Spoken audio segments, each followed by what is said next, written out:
Welcome to the Princess I'm Possible show.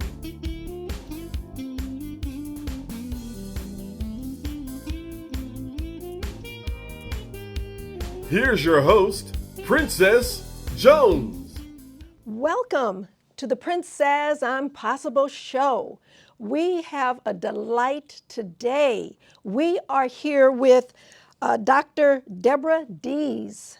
She is the Vice Chancellor, the Mark and Pam Rubin Dean of School of Medicine and Professor of Psychiatry at the University of California, Riverside. um, a doctor who has great communication skills is able to discern what is going on with the patient.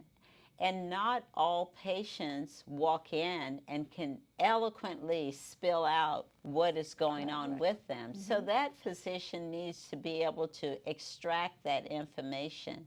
And a key part of extracting it is listening and listening carefully. And not only listening to the patient, but there's some cases where you may need to ask family members too. Okay. What have they noticed about the patient? You may bring family members that the patient gives you permission to talk to get a better idea. But what we also found is that physicians who have great rapport with their patients, those patients do better. Those patients are more apt to follow the recommendations.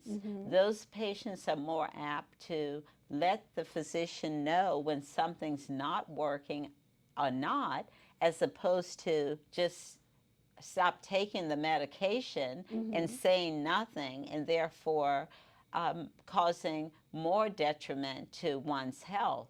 Those patients are more apt to communicate with their physicians better. Okay, was it making that transition? Now we can see why. Absolutely. Okay, great. Thank you so much. Dr. Deas, Dean, you are a strong advocate of the accomplishments of women in the fields of medicine and science, with the emphasis on highlighting the important gains towards equality made by women, because I think for years people always thought it was a male's predominantly field.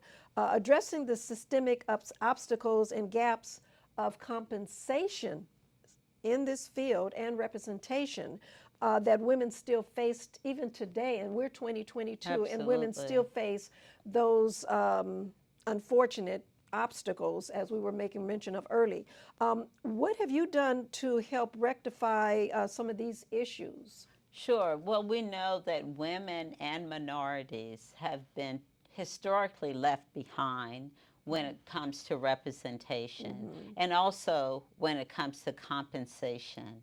That women make about 70 cents on the dollar to men. And when you look at minorities make about 60 cents on the dollar to non-minorities. So that is a problem. And what we have done, say at UCR School of Medicine, is that we have emphasized equity.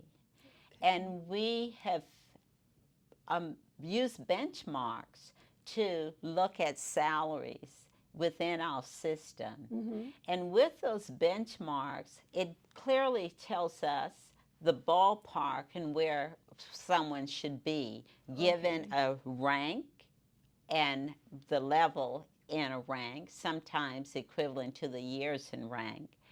And when we see discrepancies, we make sure that they're rectified. I put together a committee that comes together on an annual basis to look at faculty salaries as well as staff salaries. And when the staff salaries are out of line, we correct them. Not in the future, we correct them right away. And we do that on an ongoing basis because so often some might think, well, we're making these corrections and to an extent, they are right.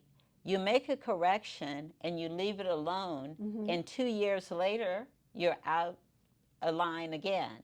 So we don't wait for that. We look at it on a regular basis, on an annual basis, and we Okay. make those corrections. Okay, and then and that's good to hear because, and then I think with the system knowing that you're doing it on an annual basis, they're going to think, well, you know what, we need to let's take another look at this because they're going to come for us again. Oh, absolutely, absolutely. So that is wonderful, and that's wonderful to hear because, as I said, as women, we we don't make as much as men, and yet we're doing the same thing. And sometimes And more. minorities. Yes, exactly. Well, Dean, what support does the medical school give for research and other healthcare projects? Well, when I joined UCR Medical School, I wanted to emphasize research, and not only just research on the bench, but research in the community. I wanted to emphasize the importance of conducting research which makes an impact in our community, makes an impact based on the issues and the problems that we may have in the community. And as a result, we were able to get a National Institute of Health Disparities Research Center, a $13 million center funded by the National Institute of Health. And that center looks at health disparities in our community. We don't just focus on us, the researchers going into the community, but we engage the community in the research and have what we call community participatory research, where individuals from the community are actually assisting to conduct the research. There are multiple areas. We're looking at research on the Salton Sea to determine what are those aerosolized particulates that are in the air that is maybe causing health effects in the people, and particularly children with asthma. And there are just multiple other areas. And I've been funding research for students, residents, and faculty, giving seed money for them to come up with innovative ideas. I have a Dean's Innovation Research. Okay. We have an award for that, and we have awards for different principal investigators who are doing research coming together. We have a multiple principal investigator collaborative research where I give $100,000 seed money for them to get a research project off the ground. Then they go on to apply for larger grant funding. Now, as we're talking about research, I want to be more specific about your particular research because it included pharmacotherapy and psychosocial treatments of adolescents regarding ADHD, which is the attention deficit hyperactivity disorders. What advancements have you achieved in those areas? Because that's something you're doing particularly yourself. Oh, I'd absolutely. like to speak on that. So I've spent probably 15 to 20 years of doing research before joining UCR School of Medicine. And my research, as you've stated, look at pharmacotherapy, and that's another fancy word for medications. Okay. And my research look at medication and the treatment of ADHD, anxiety disorders, and substance abuse. Okay. And for a very long time, most of the medications that we were using in children and adolescents were from disease states in adults, and we figured that it should work the same way in children and adolescents. But well over a decade or more ago, the Food and Drug Administration opened the path for us to explore whether these medications indeed worked in children and adolescents. So I was on the forefront of looking at various medications in this population to look for efficacy and effectiveness in this population.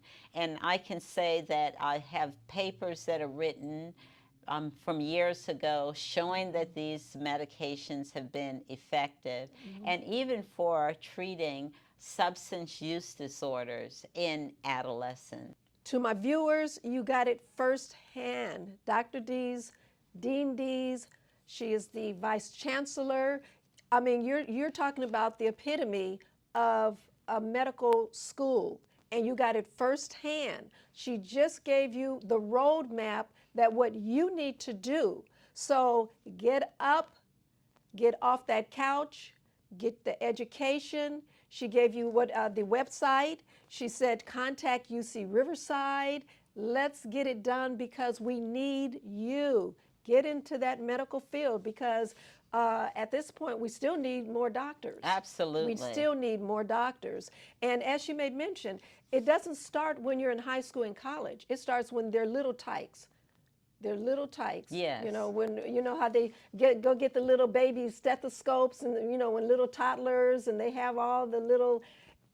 Some kids, it's innate. You can kind of see that that's the direction that they want to go. Right, and at UCR, we have an open house every year in the spring, and it's for our community. Please join us for our open house this spring of 2023.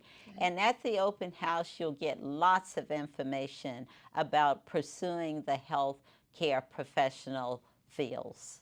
See, that is wonderful. And Dean, we can't thank you enough for this information because you know, a lot of times when people think about medical schools, UC Riverside is not really on the radar. UC Riverside, it's on the radar now. Well, thank you, Princess, for making it elevating. happen. Thank you. It's elevating. So thank you so much for your time. We appreciate it. And again, Dean Deas, she's giving you the information. Let's get it done. Again, thank you so much for your time. I appreciate it. Thank you. Thank you. I appreciate you. Thank you.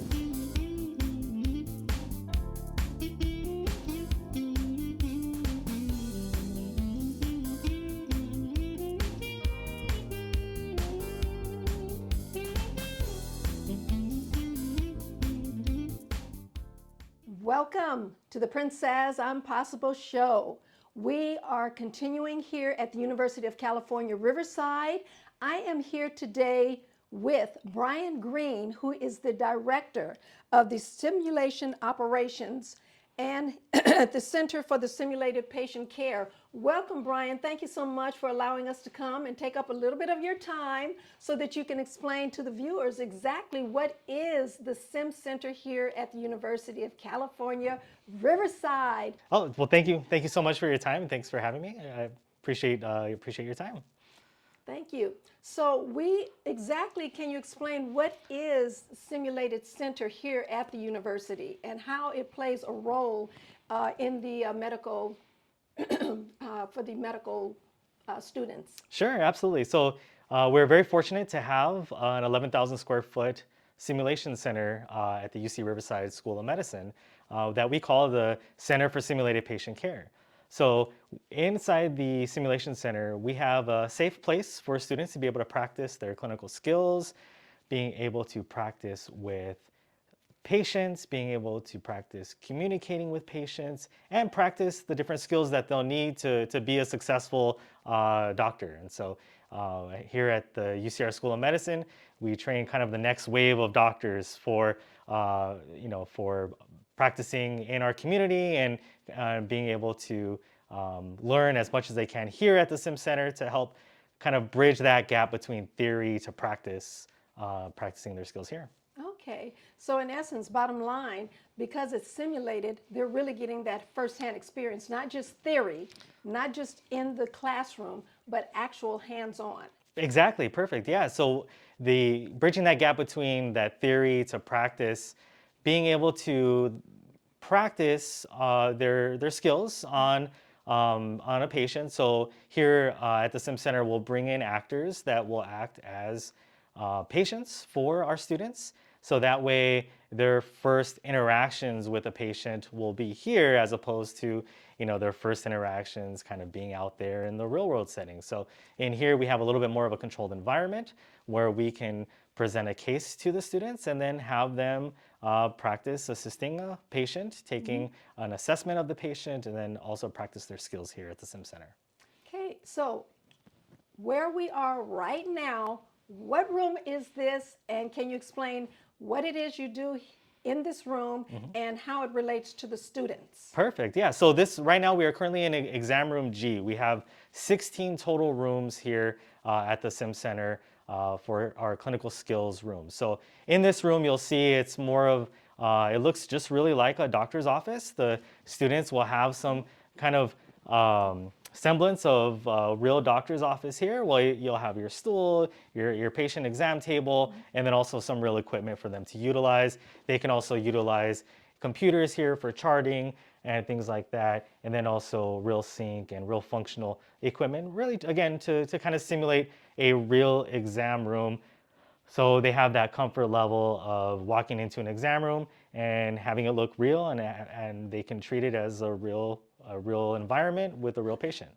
Okay, now as you say real, can you come over here Sure, and absolutely. explain some of this? Because as you can see, this is not make-believe, this is actual. Yes, so if we want, we can have the students use our blood pressure cuff to take a manual blood pressure reading, and then also they can check your eyes, they can check your ears, and then we also have different equipment here that they can utilize. But again, real equipment that you'll see doctors use, they'll check your eyes, they'll check your ears, and they'll do an examination, and then also do a full physical assessment of the patient as well. But again, real equipment that we use here. Okay, great. Thank you so much. You're very welcome. This is really interesting. And as you said, for them to get the actual experience. Yes, very important, exactly, to get that hands-on skill, to get that comfort level with being able to have a simulated environment for a patient room, to be able to have that comfort level so that way when they get there in the real world, then they have a little bit better of a comfort level. Brian, thank you so much for showing us the exam room. That was really interesting. So where are we now? What is all of this? Well, this room is a combined ER/ICU room for our students to learn in. So inside this room, you'll notice that we have a couple of people joining us. We have 2 high-fidelity medical simulators. And essentially, what does that mean? A high-fidelity medical simulator is very much like a robot where they blink, they breathe, they have pulses, and they can simulate different medical cases for our students. So that way they have a safe way to practice on a mannequin. Now, as you said, because it blinks, Yes. so it has that real sensation. Oh, see, I just saw it blink. So as as the students are working on it, it gives that sensation of a real person. Absolutely. Yeah. So and you'll see 'cause too I see it also blinking. he's blinking. He's actually breathing. So his chest is rising and falling. If we touch on his different pulse locations, we'll feel his pulse. We can take a blood pressure with him. So it really offers the students another method of simulating different cases where, as with helping patients in the exam rooms, maybe they're, just normal, healthy individuals, where in here we can get a little bit more in depth with simulating cases where, maybe shortness of breath, they have abnormal breath sounds or even heart sounds that we can simulate using the mannequins here.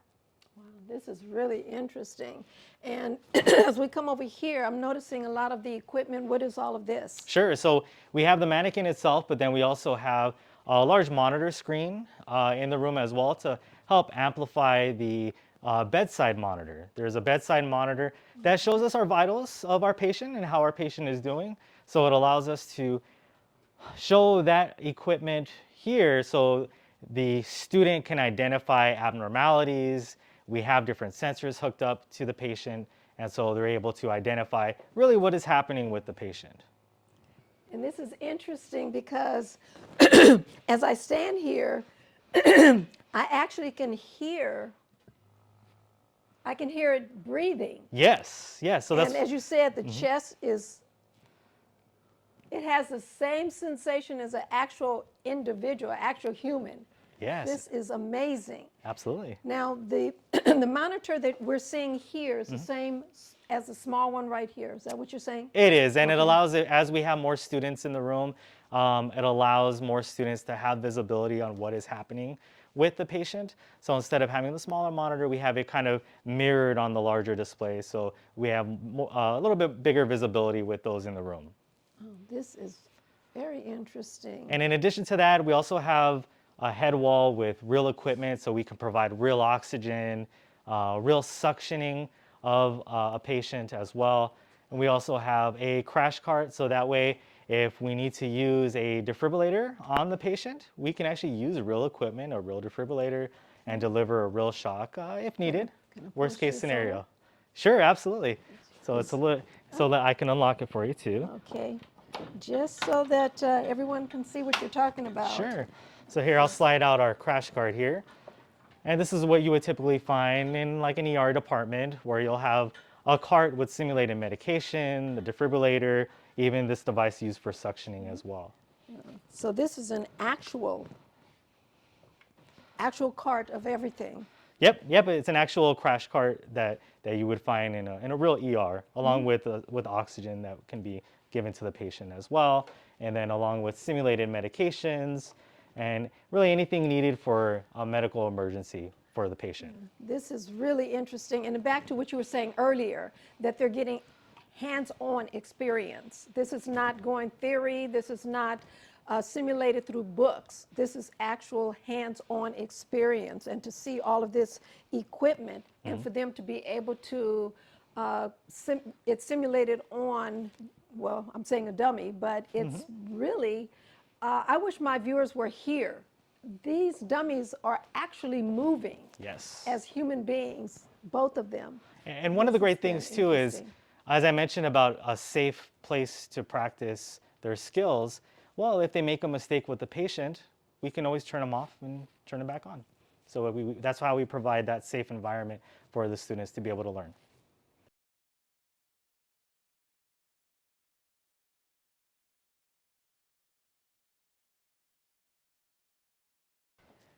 Well, Brian, you are really giving us a serious tour here.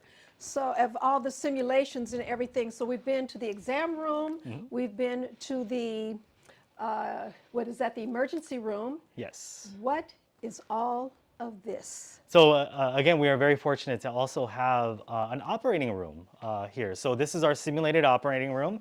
We have a couple of patients on the tables here, very similar to how we saw previously. These patients are breathing, thank goodness. It's not too critical at the moment, but they're breathing, they have pulses, they're blinking. And inside the simulated operating room, we try to mimic what a real operating room will look like and function like. This is amazing. So now I think we're getting a better understanding in terms of the simulation, because as we're looking, they're actually moving. Yes. I mean, I'm feeling a pulse. So this The is kind eyes are of best case blinking, scenario everything. inside an operating room. Patients have recovered, absolutely. But we can definitely simulate some, some cases where, it's a little bit more involved. Maybe there's some surgical items happening as well. And if you notice above, we have real lighting that you would typically find in an operating room, where you'll have kind of movable light to be able to kind of give us a better view on the area of the body which we're working with. And this allows the adjustment to be made to give us better lighting here.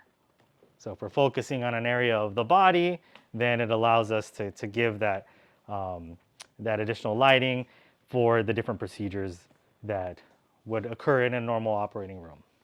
This is amazing. So the students have gone from examining the patient to seeing and overseeing them in the emergency room, And then in the event that there is an actual operation, then this would be all the simulation for an operating.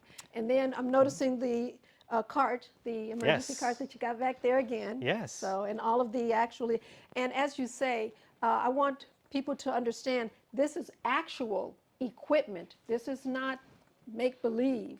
Very correct. This is Yeah. actual equipment. Yeah, very, very good point. That's correct. And a big part of a simulation is trying to increase that realism. So having mannequins that look, act, and feel like real patients, but also, like you mentioned, having real equipment in the room that they would normally see in a real operating room. Again, it gives that level of comfort, as we saw with the exam room as well, where this is going to be an environment in which they're going to work and they'll function in. Now, and this has been really interesting because from what I'm to understand, UC Riverside is quite unique because there's not a lot of simulations to this magnitude in medical schools. Can you explain that? Can you expound upon that a little bit more? And how long has UC Riverside had this simulation for Yeah. the medical school students? So very good question. So we're very fortunate because we started off with just 2 rooms and being able to move equipment in and out of 2 simulation rooms, and we've grown. The program has grown as we have the need to have a larger center, and now we have an 11,000 square foot center. But there are just a handful of medical schools that will have a simulation center of this size. And again, we're very fortunate to be one of those as well. The simulation field and utilizing mannequins and simulating different environments, it's still fairly a new field, but you're starting to see a lot of other schools kind of invest that time and resources into a program such as this, so those students can have that really necessary hands-on practice and hands-on I have this as a hands-on tool to be able to utilize, mannequins or working with patients in a real environment to get that level of comfort. So then when they're ready to take care of people in our community as doctors, then they're able to, have that level of comfort that they've gone through a few things before getting to that point. So this has just been really, really interesting. And now, as far as the mannequins, Yes. are they all the same, or they have the same functions, or do any of them have any different functions? Because, if someone's coming in for one operation or they're coming in for something else, or do they all operate pretty much the same? Very good question. So we do have a couple of different simulators here. So the other 2 that we saw were more for just your normal patient that we can simulate different things. The simulators that are in here are actually what are called trauma simulators, where we have different limbs that we can attach to them that can actually bleed. And so we've done events here where we've swapped out some of the limbs for what's considered a trauma limb, where it's a limb that has essentially been amputated, and the students will have to practice on stopping the bleed. But we can utilize those limbs and simulated blood and get a really in-depth simulation where the patient is bleeding, they need to act to be able to stop the bleed. So with these 2 simulators here, they have the different attachments to be able to simulate that kind of trauma environment, to where the patient has a wound, they have to apply pressure to stop the wound, or if the limb has been cut off, then we can utilize real equipment such as a tourniquet to be able to stop the bleed. Okay. Yes, because as you say that, I'm noticing actually on both of these, you can see where there's little blood that's Yes. come out. Yep. So there's some residual simulated blood inside the simulator. In the past, we removed this lower arm and replaced it with one of the trauma limb attachments. But there's a little connector here where you can see that's where the simulated blood kind of feeds into the arm, and then we can have the patient bleed real blood. And typically, that's part of the process too. In the operating room, we'll use simulated blood, and we'll have to come in here with a mop at some point and clean up the simulated blood off Get the it all floor. cleaned up. Well, but again, back to simulation. That is fact. You're in an operating room, you're going to see blood all everywhere. I mean, all directions, on the floor, et cetera, et cetera. Yes, yeah, absolutely. Well, Brian, want to thank you so much. This has really been interesting. So if you can, please let my viewers know if this is something that they want to get into as far as medical, the simulation, what is it that they need to do? What advice would you give to them for the next step? Yeah, absolutely. And I think that if this is something that interests your viewers on, this is something that looks really great.